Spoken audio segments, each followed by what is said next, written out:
Hello, and welcome back. Northstar here with another Citizen Sleeper Let's Play. Was programmed for a while, let things upload on the other video. Took a little bit of break, but ended up talking to family, not as restful as it should have been. I'm lagging here with COVID, so I'll probably need to take a break, pause at some point. I know I come back from lose my train of thought, so I apologize in advance. But we are here about to help the Refugee flotilla. Took a little time to knock out a Steam achievement. Silly open freight boxes. It's literally called loot boxes, the achievement. uh, I don't know. I'm iffy about it from a roleplay perspective. I just wanted to. I'm going towards 100% completion on the Steam achievements, maybe, or maybe I'll give up on that. But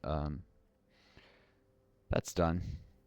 Was that and it blocks off a import export node that was, or actually a freight business node that was never going to use again. So it just makes things easier for process for my long COVID braining. Too much information makes my head hurt. And all right.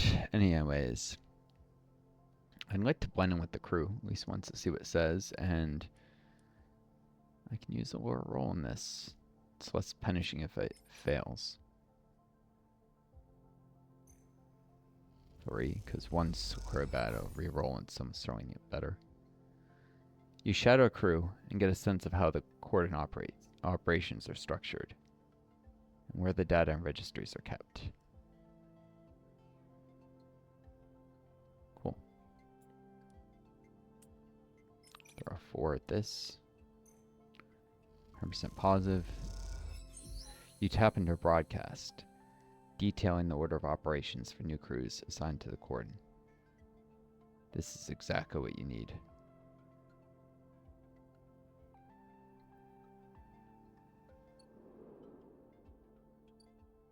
Cool. Oh, 3 new nodes? 3?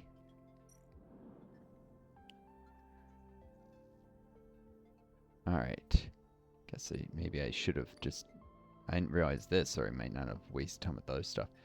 Alright. Why does it not name the thing at the top of the screen? This is the cordon operations. Can sabotage their sensors. Some careful sabotage the cordon systems should create a sensor gap. Allow the briar to bypass the automatic quarantine systems. Blind spot. Creating blind spot on the cordon's perimeter will give the briar a better chance of evading detection when Ash makes a run. All across the cordon have knowledge security to keep a close eye on things. Gain their attention, and you'll struggle to maintain access.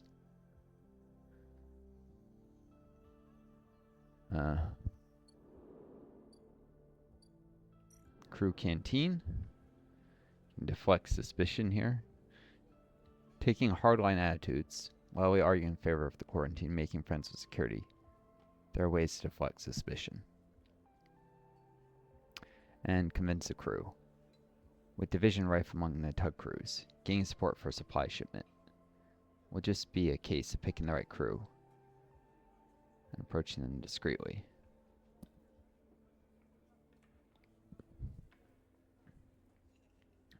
Tug escort. Crew willing to escort the briar through the quarantine will give the ship a better chance of passing quarantine without any trouble.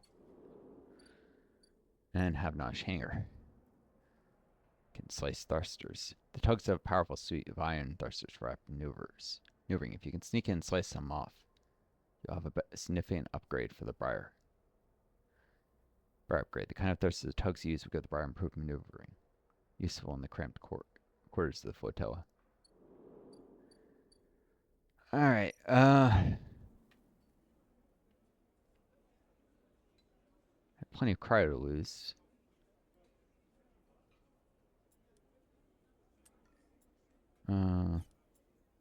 Let's see. Risky, safe, dangerous, and risky. I've got some really high rolls here, so slice some thrusters. Use my engineering skill. You manage to hit the hangar during a shift change and the whole place is empty. You come away with a thruster set with little effort.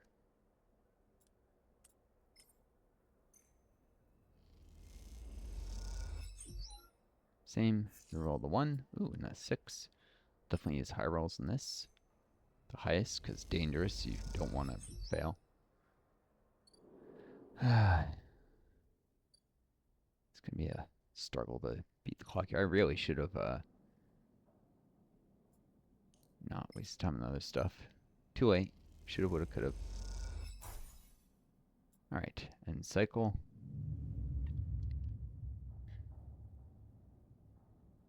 So keep up with these basically final preparations.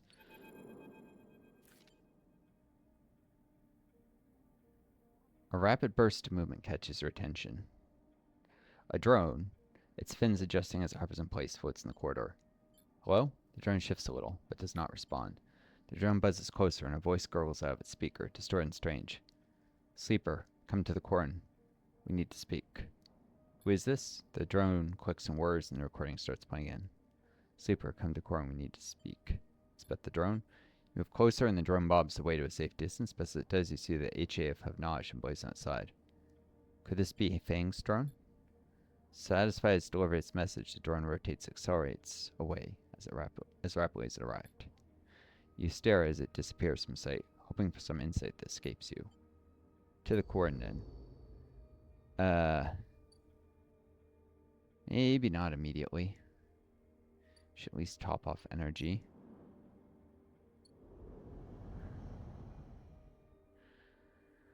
A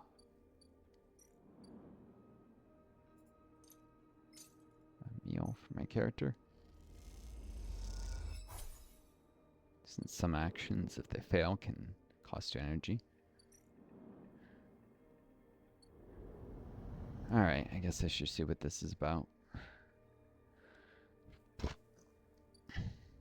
3 days left there.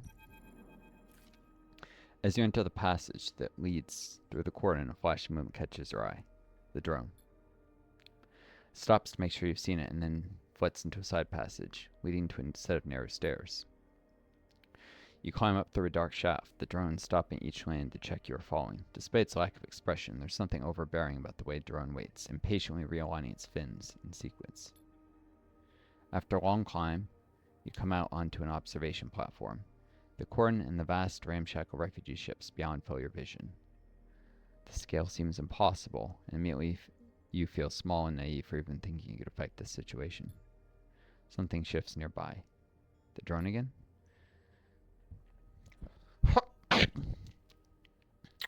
A woman standing at the window, at the edge of your vision. You aren't surprised you didn't notice her. She, too, seems impossibly small in the shadow of the flotilla. The drone buzzes by her shoulder, and she turns. Helene, frustrated Havnaj. Counselor.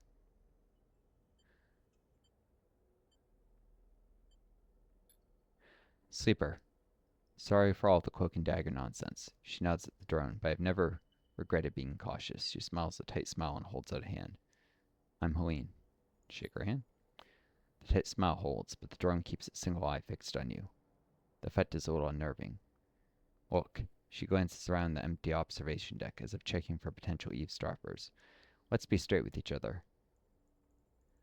I know about your plans and... She cuts in before you can respond. I understand your motives. You look at her in her overalls, the yellow markers, the HA sigil. You've been on the isle long enough to recognize a Havnaj member when you see them. You're a Havnaj. Yes, I expect that is obvious. The tight smile again. I hope you won't hold that against me. She glances around nervously again and moves a little closer. This entire situation, I'm not here to defend it. She glances back at the flotilla. No one is happy about this. Especially not the refugees.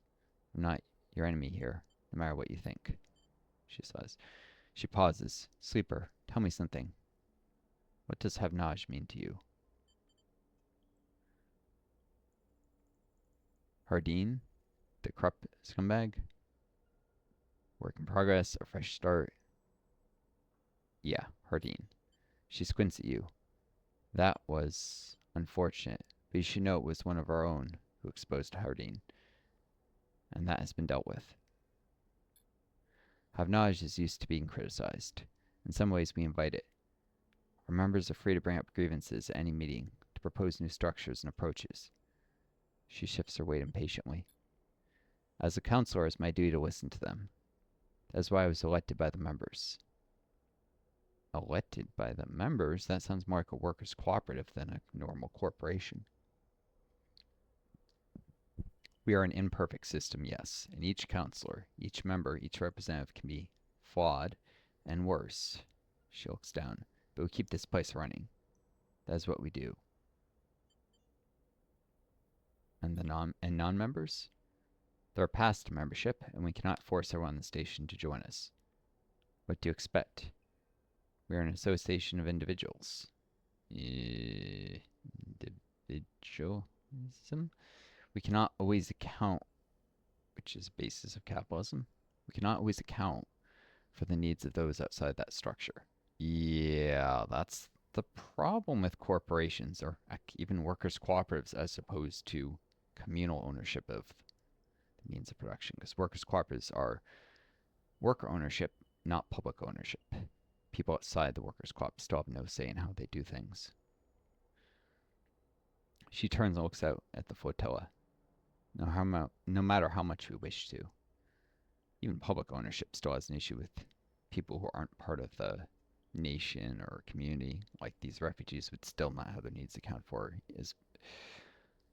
Although if everyone on the I voted on how Have-Naj did things, there's more consciences being weighed against whatever practical needs, and Have-Naj may be reaping a disproportionate share of the benefits of certain courses of action, so it's still likely lead to better outcomes. Anyways, can I take in thousands of refugees safely? I don't know. This place is a ruin, Sleeper. Yes, and labor, like the refugees could provide, is what built it and can improve it. What do you think the council discusses? The price of girl? We make plans to keep this place spinning, to keep life support working, to ensure. Helene's slate chirps, and a grim look passes across her face as she sees the notification. She looks tired, the screen casting a rigid expression in a pale glow. Sleeper, I didn't bring you here to explain how Have-Naj works. I came to talk about your plan to cross the cordon, breach the quarantine, and supply the flotilla. She looks directly at you. How do you know? She glances at the drone. I make it my job to know what happens here. I know you think you are helping the flotilla. But you can't. By stopping them from starving to death? Yeah. But you cannot do this. Right now, halfway along the ring, one of a countless series of debates are being held. These debates are to evaluate the potential harm that could be caused if the refugees of the flotilla are left at the station. And meanwhile, they're starving. I'm not letting them into the eye. This is about sending aid so they don't die while they're waiting. These debates are at a standstill. Helene walks to the window. Too many in the Have-Naj Council think of the flotilla as a threat. After recent events, a hardline group has emerged. Protective, selfish. They seek a way to benefit the members. Workers' co-ops, the failures of them versus public ownership. Talking socialism, of course, and workers' cooperatives are a form of socialism, but there are different ways of doing it. You know, like I said, public versus worker ownership. All of it beats private ownership, but there's different debates about how far people should go with things. In their mind, the flotilla is a danger to life on the eye. And in the mind of the refugees, you're a danger to the life of the refugees. If you're caught crossing the cordon and breaching the quarantine, it will always strengthen the hardline counselor's case. Criminals who stole a ship from XPR undermine the security of the station. She shakes her head. It's exactly what they want. The refugees need supplies. They do, and that's exactly what I want to give them. But unless the quarantine is lifted through a fair process, they will never get them. You wait for her, air quote, fair process, they will die before they get the help. She sighs deeply. It's like what's going on with Gaza and the Gaza genocide that just keeps going on with all sorts of oppression, and there'll be more mass murder again in the future, surely. While people wait to debate how to intervene, people die. If there's, in this case, this is unlawful action, but very often there's lawful action people can take to help too. People sit and do nothing and wait for the people of power to make the decision. People die. And those people, their authorities often not justified, though it sounds like they run as a workers' cooperative, maybe. And their authority is far more just than any in our world. She sighs deeply. And those ex-XBR spacers you're running with, Sleeper? Do you know anything about them? Or more than I know about you. She looks at you pleadingly. Let's change that, Sleeper. Why do you think the refugee flotilla came here now? Something is happening in the system. Something is pushing people out of colonies and outposts that have survived since Solheim collapse. We need to be ready for whatever is coming. Ready to protect the eye. I mean, maybe it's just reached a critical threshold of they've been surviving too long. They've been left and on the edge. Then one collapse, then it's a domino effect. But if you don't take them in, if you let people die, no. Human ingenuity is capable of great things. You bring them in, some make it bad, not, and maybe even some people in the eye will die, but probably less lives than you'll save. I know the eye means something to you. I know there's a reason you are still here. Help me protect it. Helene fixes you with a strong look. Persuade those spacers that this is the wrong move, that they will get caught, and the flotilla will be locked down.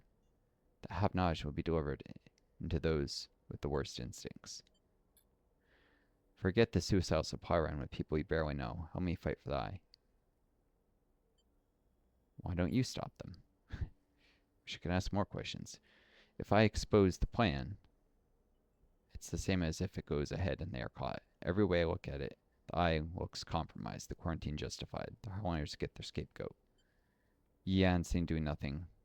The hardliners would do their hardline stuff no matter what. This is like trying to play ball with fascists. Fascists will do hateful things. You can't compromise with them. There is no compromise between wanting to kill minorities and wanting them to not die. Sometimes the hardliners, you just got to remove them from power. Don't offer up the excuse the hardliners need to let the flotilla out altogether. To persuade the members they're the safest pair of hands. She looks at you importantly. Please. No, your solution is not a solution, lady. If you want a solution, get rid of the hardliners somehow. Have a plan to kick them off the councils. To do propaganda that weaken their base of support. This is not a plan. This is a let people die.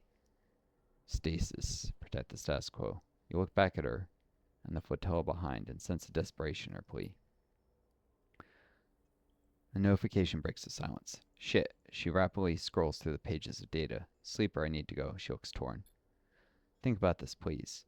Talk to spacers. Help them see reason. And she quickly leaves the observation deck before you have time to respond.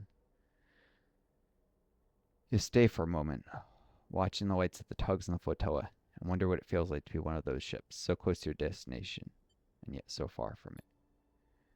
And then you think of the Have-Naj Council chamber across the eye, where the rights of these people to find safety is being debated.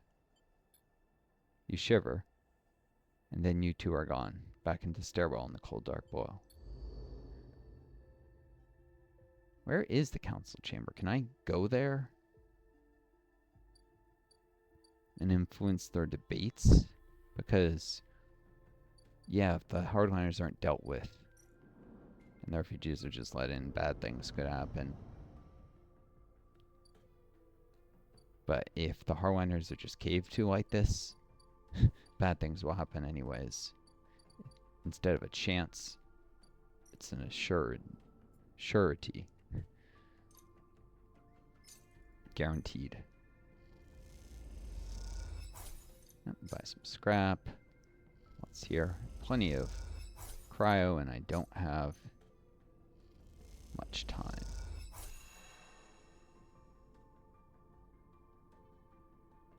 I think I got a ship mine fragment from that.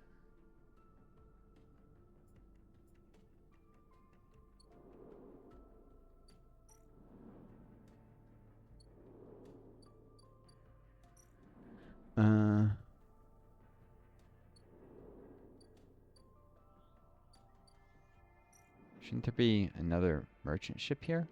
Thought the cycle clock, or did I miss it? Because it was... Probably did. It would just be a way to get ship mine fragments, which I could turn ship mines and sell, I guess. Well. I don't see any new nodes. The game is railroading you.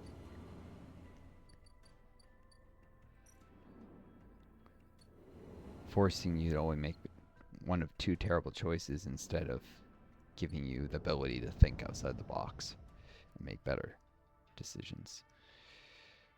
Someone forces your decision, well, it's on them for forcing you, for constraining your options. Not you for choosing one of the terrible ones. There was no suspicion. She just probably found me because it got close then.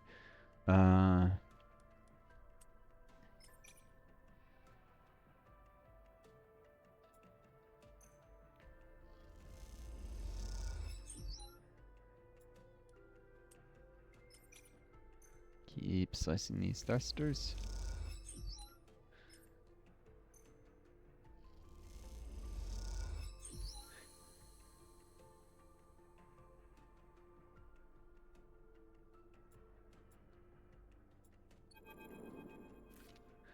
Pete grins as you pile the ion thruster sets onto the motorized trolley in a derelict loading bay.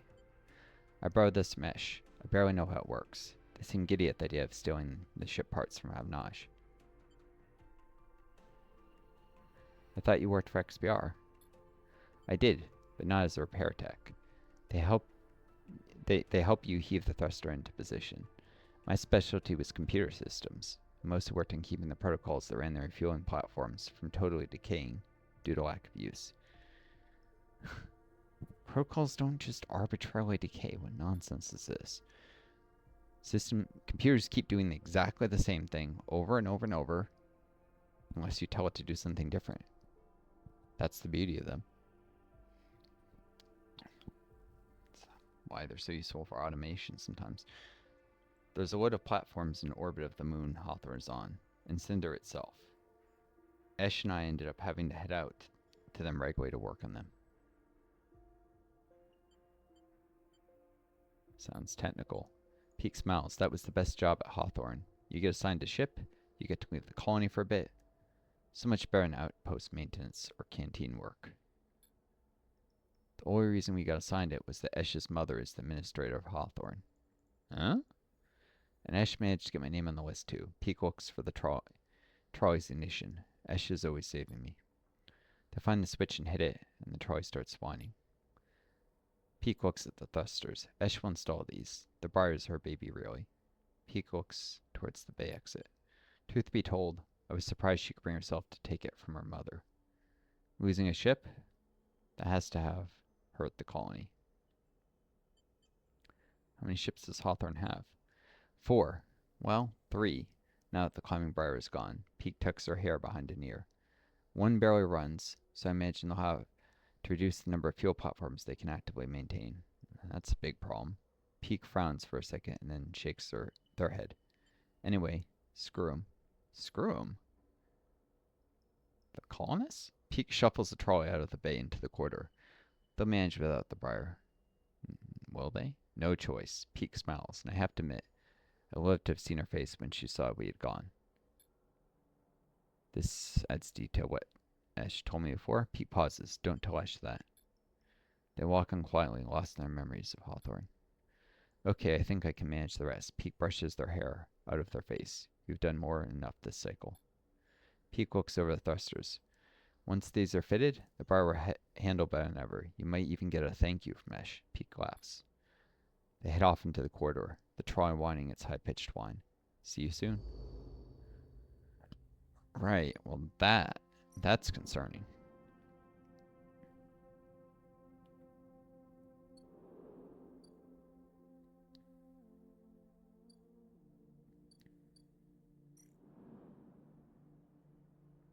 Hmm.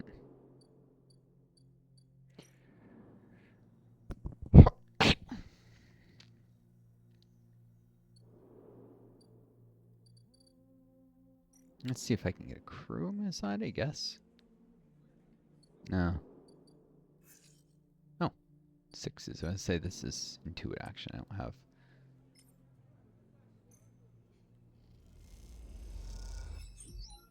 You notice the crew set apart from the others. Apparently, they've been discussing smuggling supplies through the cordon themselves.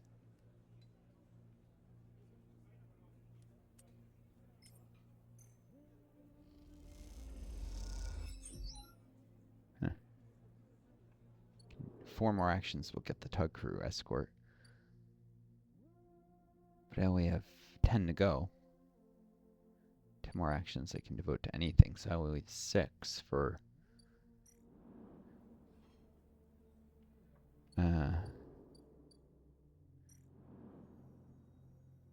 sabotaging the sensors, which takes 6 if everything goes perfectly.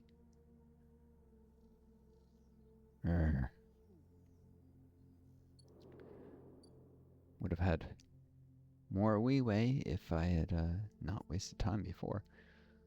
Darn it, I didn't know there'd be another set of things.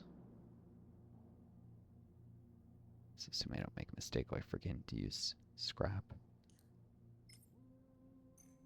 One day. Alright. Self-repair and cycle.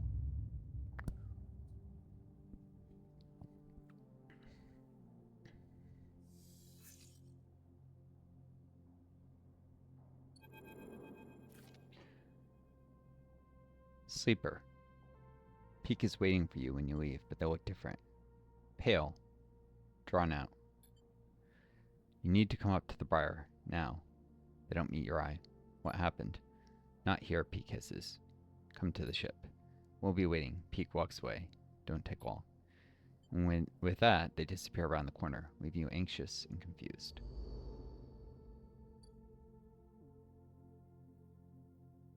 Let's find out what's up. As you walk into the Climbing Briar's cavernous bay, now filled with crates and containers, Esh is waiting for you. In front of her, sliced open, with its inside scattered across the top of a heavy-duty crate, is an object you recognize. Helene's drone. You freeze. Coming quick. Pete nudges you into the bay, looking behind you, sealing the entryway. We have to start being careful. You move closer to the container, your eyes on the drone split out in pieces. Some parts of it hooked up to a slate that Pete picks up and begins tapping away at. Esh looks up from the dissection. We caught it buzzing around nearby, heading for the ship. She leans over and taps the HA signal on one of the removed pieces of plating. Does it have Naj spy? Not exactly. Wonder if I can get her to delay things? Probably not. But the game dev wouldn't even want to have programmed a way to slow her plan. I could use another cycle to do more preparations, if nothing else, though. We think we got it before it sent data back, but we can't be sure. Peek looks at you nervously. S cuts in. Have you noticed anyone watching you? Any drones like this? Anyone following you up to the briar? I've seen this drone. Esh frowns. Following you? I met its owner. Esh pauses for a while. Peek looks between the two of you. Explain, Sleeper, Esh says quietly. Tell him about Helene. You explain that you met with Helene at the cordon, and you tell Esh and Peek about what she told you. That the Have-Naj Council are debating lifting the quarantine, but they are blocked by the hardliners. You speak him faster and faster, but before you can finish, Esh walks away in anger and then comes back again, her eyes burning. What is this, Sleeper? Have you understood nothing from what we've told you? She paces in front of you. Have-Naj are not your friends. I agree. I didn't have a choice about the meaning. They are administrators, which means they're only interested in their own power, their own survival, their own causes. Yeah, even if there seem to be elements of socialism in the way Habnaj and Erwin's eye operates, it's still pretty hierarchical and bureaucratic. God, now I sound like one of those purists, like the people who said the Soviet Union wasn't really socialism and criticized it mercilessly. It had its flaws. It's at least better than Solheim, but it's tending towards liberalism anyways.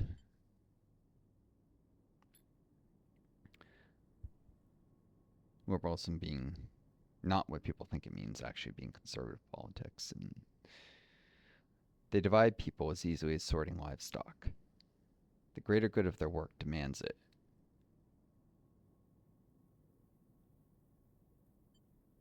The wider project of the station, the colony, the nation.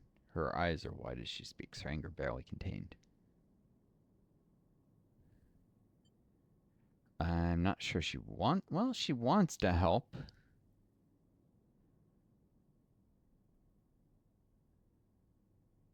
She's just wrong.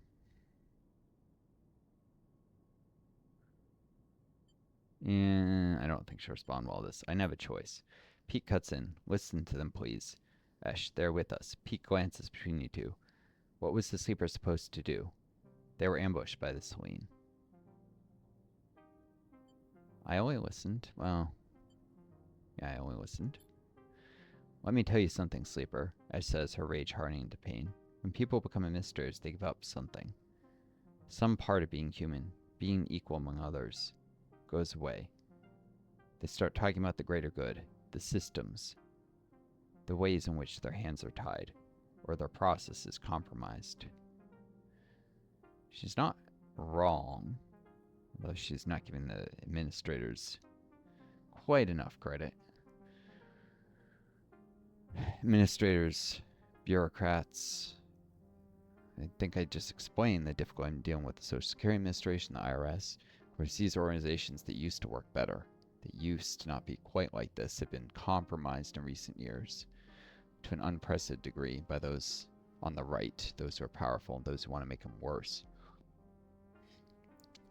But they were always compromised to a degree, because, like, in the U.S., there are no left-wing parties. There's Democrats who are center-right, and the Republicans are right. There's nothing in the left. Anyways. My mother was the administrator of Hawthorne. Ah, yes. Who she stole the ship from. That was a problematic behavior. I don't care what you say. Stealing the ship. And I have seen what it did to her. That noble, higher calling. It is toxic. Is it? Or do you refuse to see that sometimes hard choices have to be made? I'm not saying that is the case. I'm calling to question what she's saying. I don't know her mother. I don't know whether her mother was truly compromised or making hard choices. Some bureaucrats do make hard choices. Others are truly compromised. I'd say that compromised ones outnumber those who are just, trying to help and making hard choices. That's the problem. They're the majority. The minority is the people, the good apples. It's not a few bad apples. It's mostly bad apples and a few good ones. People should never have the chance to decide the fate of others. Never? I don't know about never. Maybe it's just less often. Maybe just there needs to be more vetting of those who reach power. There's always surprising little vetting. It often happens almost by accident, people reaching power. And those that do so at a cost to their humanity. Perhaps. Peak tries to cut in, but Esh holds up a hand. This may be her resentment of her mother. Don't start, Peak. Don't ask me to be reasonable or calm down. Thousands of people are desperate out there. Being reasonable will only prolong their suffering. I agree. You're right. Esh doesn't move for a moment. Then she lifts her hand to rub her temples. She goes to say something, then stops. She walks back into the bay and starts checking the straps on the crates. I'll make the run. She yanks on a strap. No more distractions. Sleeper, Peak looks torn. You have to understand. This is personal, fresh. Helene warned me. Yeah, I don't think that's what I'm trying to say. I know. Peek looks away, then Esh. I don't know, Sleeper. I just don't know what to do. Can you delay the mission by like a day? You glance around the Bay of the Briar so that we can repair better. The wall's seeming closer every second. This whole thing is closing on you, and the question is, where do you want to be when it all collapses? You look at Peek. What do you think, Sleeper? Peek rubs her forehead. Should we do this thing or not? I don't know. Peek nods. Me neither. They look at Esh. But you see her? She knows, and she saved my life. So I'm going to say we do it. They squeeze your shoulder. Onward. They slip away to help Esh, leave you alone to replay the conversation in your head. A certain kind of grim determination settling the room. Last chance to prepare.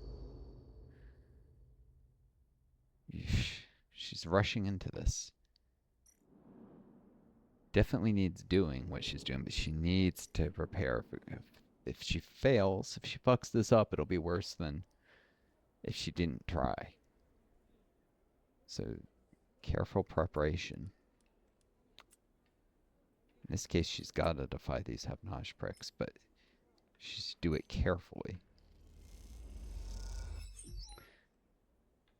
Let's get this tug crew on my side. I feel like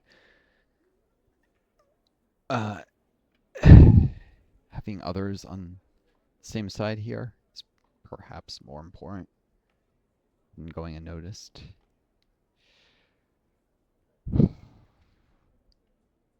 Perhaps one of them can even say the right thing if caught.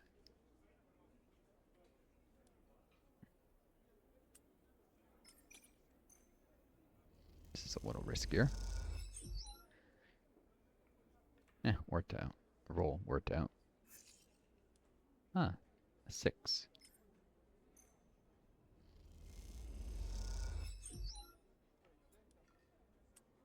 And last but not least, a 4. Got lucky. Managed to get the tug's crew on my side. Time. You meet Peek leaning in a corner of the canteen in their typically unassuming way. It occurs to you as you approach that Peek must have had some practice at staying invisible. All good? They look up from their slate. That crew you were talking to, they nod at the group leaving the canteen. Will they join us? That's what they say. You aren't sure? Peek looks back at them as they disappear into the quarters of the installation. Looks like we'll have to take them at their word either way. Peek beckon. You never know, for sure. It didn't give me any interaction with them that I could judge for myself. Peek beckons for you to follow as they peel off the wall and head out into the walkway overlooking the cordon. Just checking the time here. Glad you were here to talk them into it. Never had much of a way with people. Peek smiles and looks away quickly as you walk.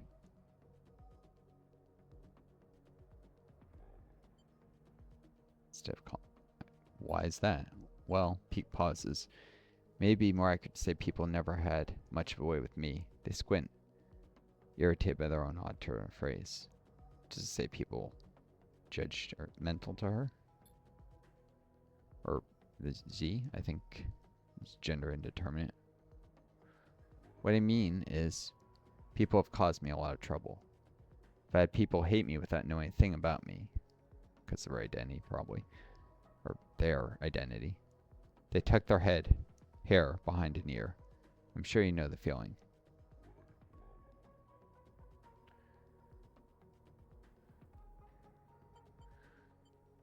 They tend to ignore me.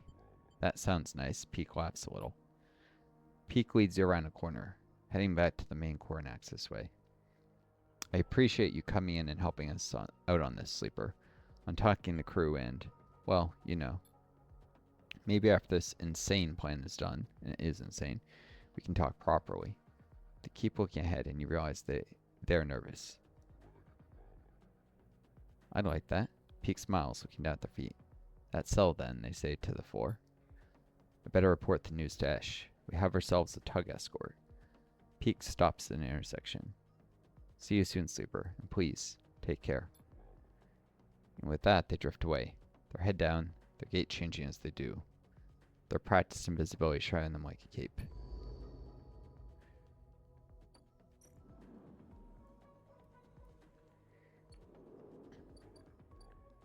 I don't know if they leave tomorrow.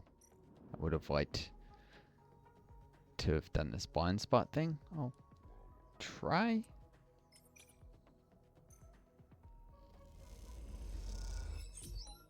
You carefully code a timed emergency maintenance program to take out some of the sensors on the cycle Ash is planning to make her run.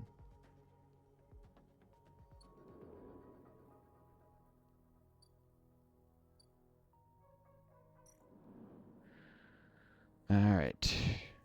I should probably use a stabilizer. I'm running low on scrap, and there might be things that require. You feel the stabilizer fizzing inside you, your artificial muscles cramping in sequence. Actually, my character grabs some food. 3 energy at Memphis.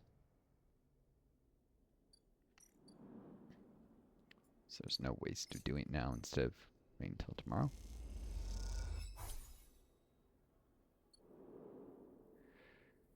Alright.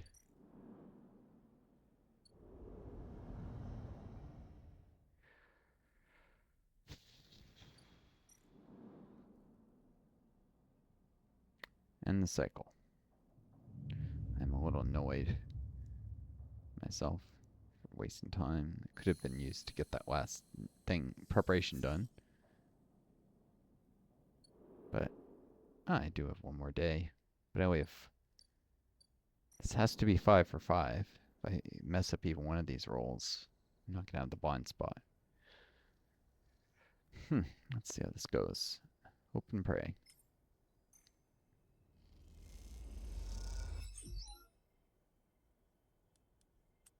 Can at least do these. Those 2 are guaranteed successes. Reroll the 1s and 2s there. Another guaranteed success. Doing the high ones first in case suspicion makes other rolls riskier. Turns it up to dangerous.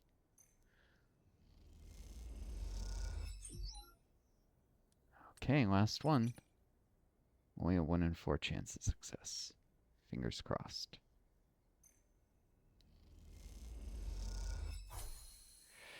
It takes a long time to work your way through the access protocols, leaving you a limited amount of time to cover your tracks.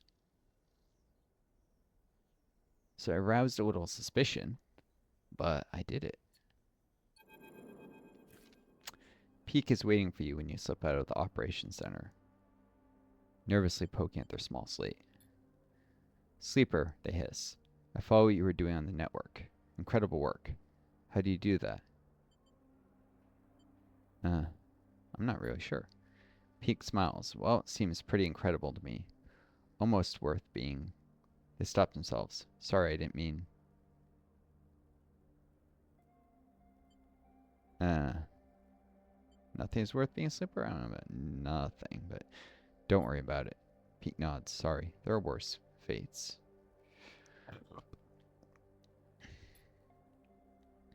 You and Peak quietly slip into the main walkway and work your way back to the public areas of the cordon. Havnaj has had to quickly respond to the flotilla's arrival. And that means a lot of contractors and spacers walking through these corridors. You blend in easily enough. I haven't really met a sleeper before, Pete begins. As you might have guessed, they smile nervously. Hawthorne is an XPR service outpost, and since the collapse, no one came for refueling repairs anymore. So my generation has never met anyone outside the company. That's unfortunate. We heard about sleepers. They nod in your direction, from the data packets that come through from XPR every once in a while. They usually contain news, along with the corporate propaganda, but the ports were light on the details. SNRP have kept the sleeper program pretty quiet anyway, and I think XPR are only interested in telling their employees about it because it made living in our company town look like a good life in comparison to being a piece of corporate property. They freeze. Sorry again, I don't mean to go down. I'm just not sure how to talk about this stuff. It's okay. He smiles. I'll shut up about it now. You walk on a little further, the walkway becoming busier. You both relax a little more and go with the flow of people. I just want to say, I think I understand. They begin again. Clearly this has been on their mind. I understand the need to escape. To get free of it all. They laugh at themselves. The structures. The systems. The company horizons in a company town. They stare ahead. The small places, the small quarters, small people. They look away. The slow death it brings. That's it. They turn to you. They get what you signed up to be a sleeper. And why you escaped from that too.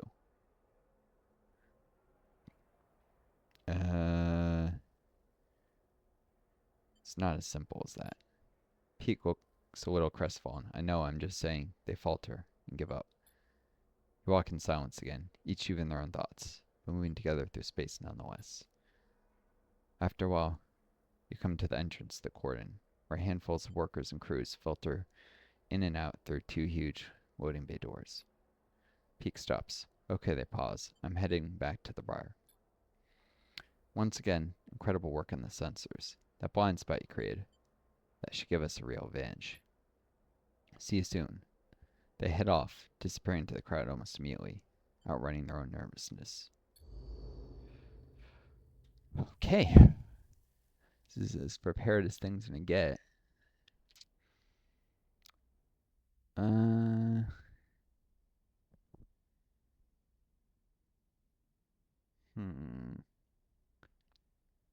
I guess I'll top off energy one more time, even though it's almost never the case that something like this depletes energy, but I just don't know what will happen. Be ready for any nasty surprises.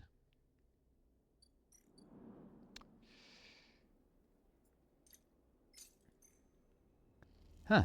2025 cryo. What do you know? Current year. Year where America seems to be improbably be more obvious in the future, slide into fascism, whether it goes that way or not, where the world is in chaos.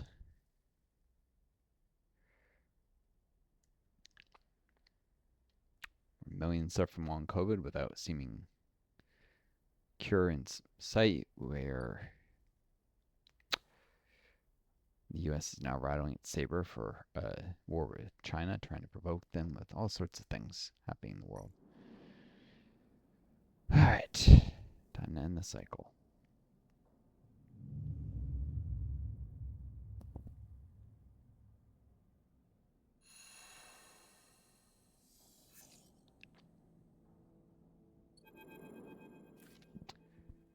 She's gone, sleeper. Peak is breathless and shaking. She started the run without us. Esh? Peak looks confused. Who else? Let's go. If we head to the core now, Peak starts back at the quarter. They turn back. She has to make it, sleeper. She has to. I've done everything possible to help her. The only thing I could have done is deflect suspicion. A shiver runs down your spine. Esh, I hope you know what you're doing.